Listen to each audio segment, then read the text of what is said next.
4 mata kuliah manajemen operasi sekolah dengan dosen pengasuh Bapak Supratman MPD.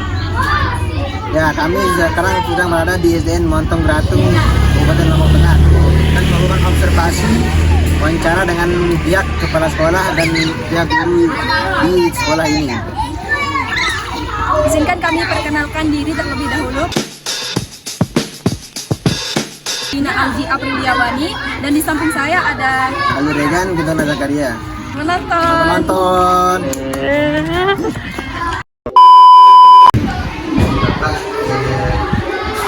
Kami dari mahasiswa PGSD Kabupaten Mataram ini membuat tugas wawancara mengenai mata kuliah manajemen berbasis sekolah. Pertanyaan yang pertama, bagaimana pola manajemen berbasis sekolah yang Bapak terapkan di sekolah ini?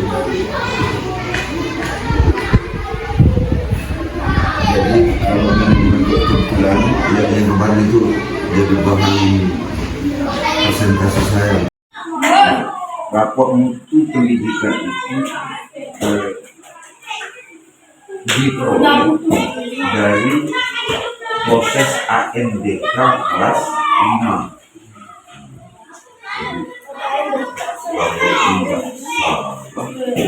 Pokoknya di semester 2 ya. Proses AMDK itu. Nah, dari proses AMDK itu kan dilaksanakan nasional. Nanti keluar hasilnya, muncullah rapor ini dibuka secara online. Jadi ketika kita klik ke SDN Montong Gratung dan PSN-nya sekian dengan muncul dia rapor. Nah, dasar dari itulah satuan pendidikan akan mengetahui rapor satuan pendidikan masing-masing sekolah itu. Nah, untuk mengelola manajemen keuangan, kebijakan di sekolah, jadi satuan pendidikan itu tidak boleh lepas dari rapor untuk pendidikan, termasuk yang sangat vital adalah penganggarannya. Nah, jadi satu contoh, umpama dengan munculnya rapor mutu pendidikan sesuai dengan data itu, jadi nanti dengan serta-merta ada tertuang di sana umpama kemampuan satuan pendidikan Montong Gratung, kemampuan literasinya merah umpama, ada sedang, ada menengah, merah, sedang, tinggi di sana. Nah, ketika merah, umpama di kemampuan literasi, terus kemampuan numerasi, terus kemampuan lebih menyekaan, ada kalau nggak salah ada 4, hubungan sosial. Di sana yang harus diprioritaskan adalah data yang masuk kategori merah. Nah, itu yang difokuskan. Nah, seperti yang saya sampaikan tadi, bahwa di satuan pendidikan A, katakanlah sekarang A-nya itu adalah Montong Gratung, kemampuan literasinya merah. Berarti di pengelolaan dana BOS itu kita harus mengambilkan apa faktor pendukung yang perlu dianggarkan dari dana BOS untuk menaikkan yang merah itu. Nah, itu maksudnya. Sehingga faktor pendukung yang dibutuhkan otomatis kan dan langsung berhubungan dengan murid. Mungkin materialnya, pokoknya yang bisa mendukung secara langsung untuk bisa menaikkan merahnya itu. Itu maksudnya. Mungkin ada yang saya sampaikan. Selanjutnya, struktur apa saja yang ada di sekolah ini? Nah, kalau pertama struktur organisasi sekolah, struktur organisasi di ruang sekolah. Ini struktur komite sekolah. Jadi satuan pendidikan itu penting dan harus punya itu karena hubungan satuan pendidikan dengan lingkungan sekolah dia bisa sejalan dengan dua lingkungan. Jadi struktur organisasi sekolah bisa ini struktur komite sekolah. Prestasi apa saja yang diraih oleh kita ini dan siswa selama Bapak memimpin? Jadi yang pernah kan ini sekolah baru, saya juga orang baru di sini. Jadi dulu lingkungan sekolah ini saya di sini cuma terdepan. Ada di sini baru ini ada kegiatan bukan masalah sekolah ini dulu masalah sekolah baru terbaru di Indonesia. Jadi suasana yang masih penataan fisik sehingga untuk bersaing secara akademik belum saya coba secara olahraga pastinya sama olahraga. Jadi saya punya filosofi sekolah ini harus maju, harus tampil dengan sekolah lain. Kalau tidak melalui ini nanti dari bidang lain masuk sekali. Sementara kalau itu adalah pelajaran penting dan itu karena belajar saya caranya Anda sudah mendapat pekerjaan, bahkan saya sudah melakukan apa yang pasti itu saya melibatkan pihak luar. Karena semua kegiatan ini saya dengan main yang keluar. Bahkan sampai pihak bandara begini yang saya bisa menulis dengan pihak bandara. Itu yang berkonsultasi sebagai pihak ketiga. Karena sekolah baru belum bisa akses, belum dikenal. Alhamdulillah sekarang ya luar biasa masuk untuk membina hal-hal yang seperti itu.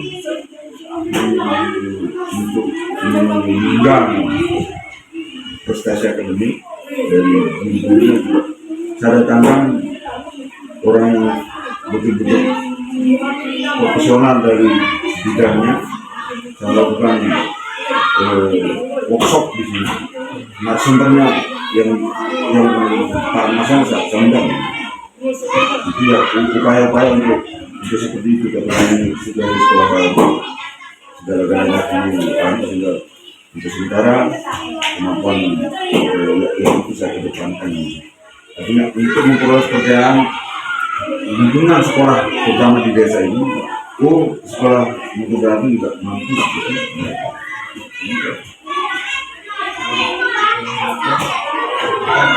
apa saja yang diterapkan di sekolah sebagai program unggulan di sini yang menyangkut masalah akademik dan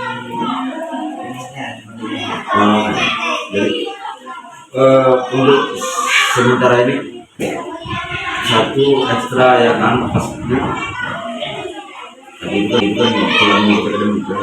Lalu karena ini berdekatan dengan daerah pariwisata, terus beberapa kali kita datangkan kami untuk kemampuan bahasa Indonesia.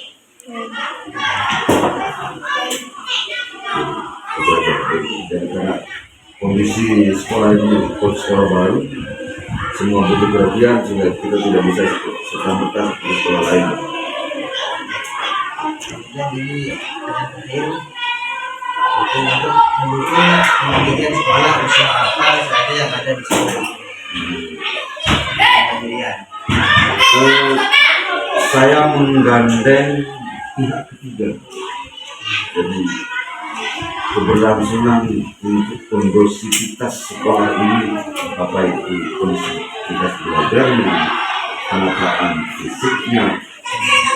Yang pertama ya kita kan langsung pembinaan dari Pemda, jadi dari secara kedinasan maupun secara pribadi saya selalu juga contoh kemarin sekolah yang sedang masuk karena gempa karena Indonesia saya melihat ini begitu gempa langsung menjadi prioritas dan sebagainya dari situ pihak-pihak yang berkompeten dalam mendidik kita ini dinas pendidikan. Kemudian pihak luar, pihak ketiga saya bersinergi dengan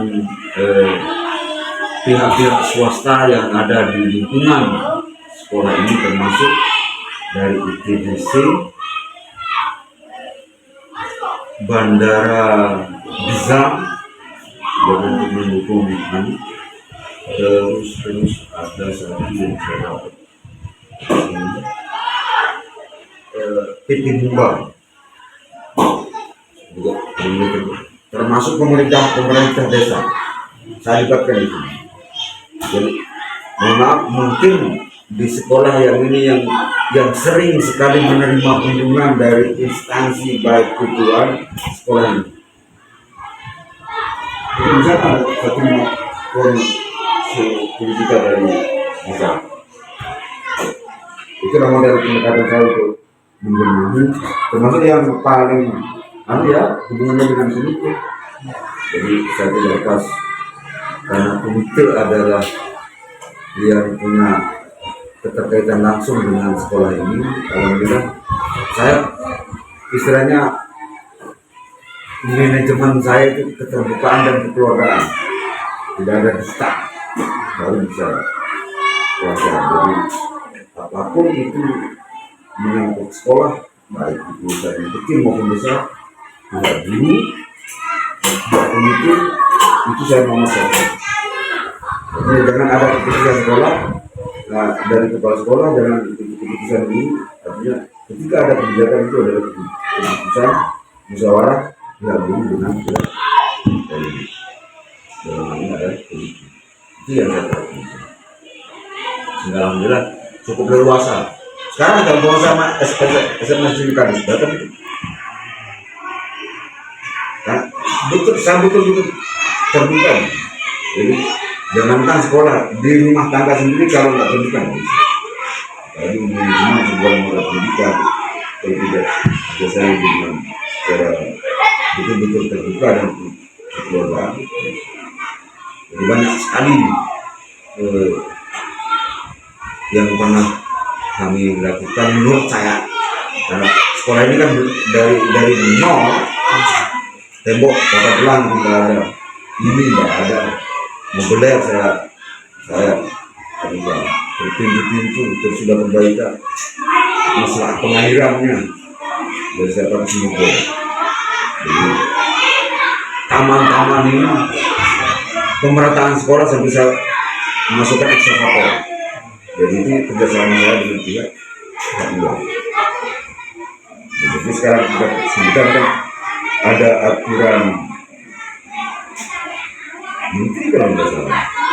Pokoknya ada peraturan yang tidak membolehkan pihak wali murid dibebankan satu rupiah pun kecuali semuanya supaya alhamdulillah mungkin karena mereka cukup simpati dengan sekolah ini sehingga bisa kita kolaborasi.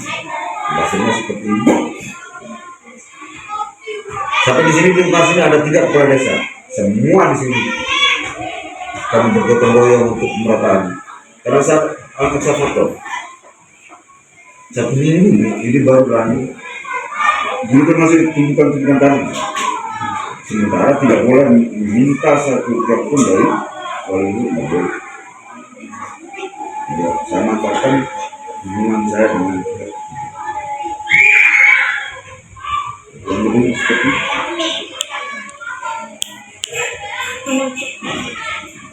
mungkin ada yang ditanyakan selain itu aja kita tanyakan.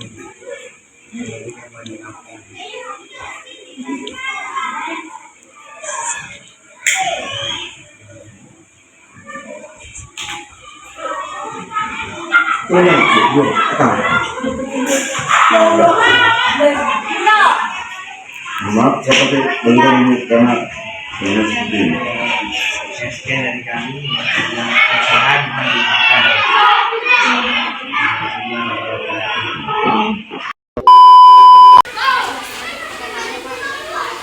Pertanyaan yang pertama, sejauh mana dukungan kepala sekolah atau staf dalam membantu tugas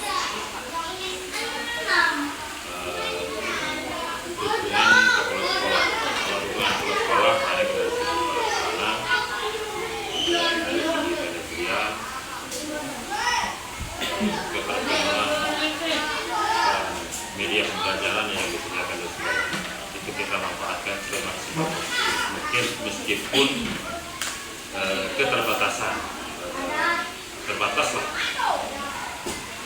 Kemudian teman-teman yang lain saling membantu, saling memotivasi, saling memberikan dukungan dengan cara bagaimana kita berkolaborasi, saling memperbaiki pembelajaran atau mengembangkan model-model pembelajaran baik dari segi belajar dan sebagainya. Itu kita lakukan secara kolaborasi atau saling bertukar dengan rekan kita. Untuk program pembelajaran lebih baik atau lebih meningkat. Tapi seperti itu. Kalau dukungan kepala sekolah ya sudah cukup lah untuk membantu dalam pengembangan kegiatan belajar mengajar.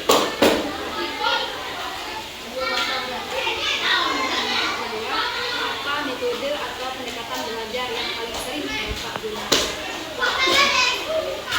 Selama saya jadi guru, untuk metode kalau dari berdasarkan kurikulum yang kita gunakan, kalau sekarang kan lagi kita menggunakan kurikulum Merdeka, secara pemerintah merdeka atau menegakkan bagaimana guru itu melakukan pendekatan yang lebih terhadap siswa.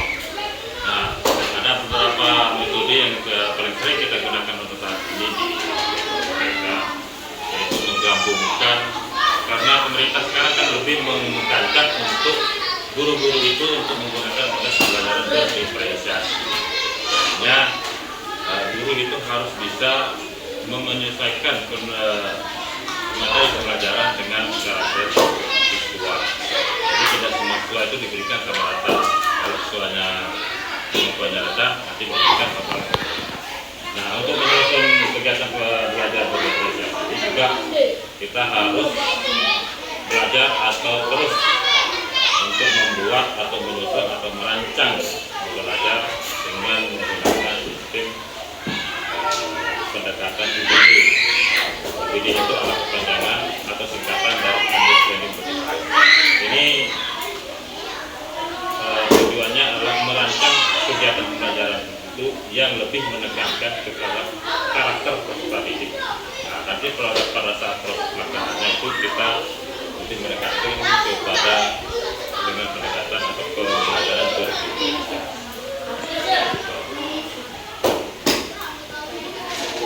Bagaimana Bapak memberikan perhatian pada siswa yang mengalami kesulitan belajar? Siswa yang mengalami kesulitan belajar. Nah, kaitannya dengan model-model atau pendekatan yang saya sebutkan tadi, salah satu pelaksanaannya kita gunakan adalah memberikan pendekatan yang lebih personal terhadap siswa yang mengalami kesulitan belajar.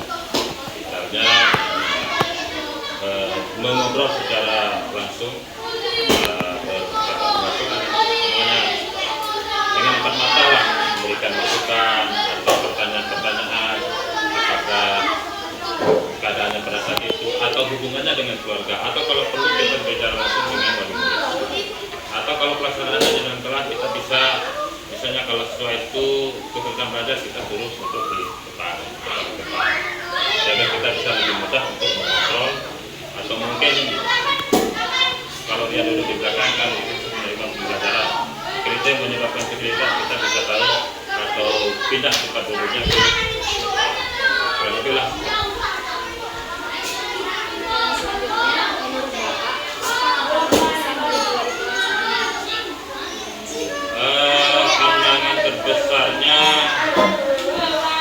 kalau sekarang kalau saya sekarang kelas 9 karena jumlah siswanya banyak, ada 32 siswa, itu salah satu kesulitan terbesar saya untuk mengajar mereka, karena dari sekian ada dari sebesar siswa itu kan pasti ada kesulitan karena tidak semua anak itu memiliki daya serap yang sama.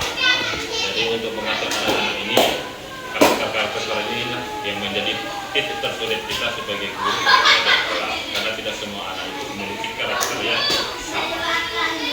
Itu saja sih kesulitan terberatnya. Sama yang kesulitan kita kan di bagian media atau membuat media-media pembelajaran itu sudah sedikit kesulitan karena terbatas lah, karena persoalan kita ini kan jadi dia untuk menyatukan rancangan pelajaran yang kita susun dengan kondisi sekolah kita dengan suasana yang kurang itu kan menjadi titik tengah. Tapi kita selalu berusaha untuk menggunakan apa yang ada di lingkungan sekolah kita untuk mendukung kegiatan pembelajaran yang kita lakukan sehari-hari.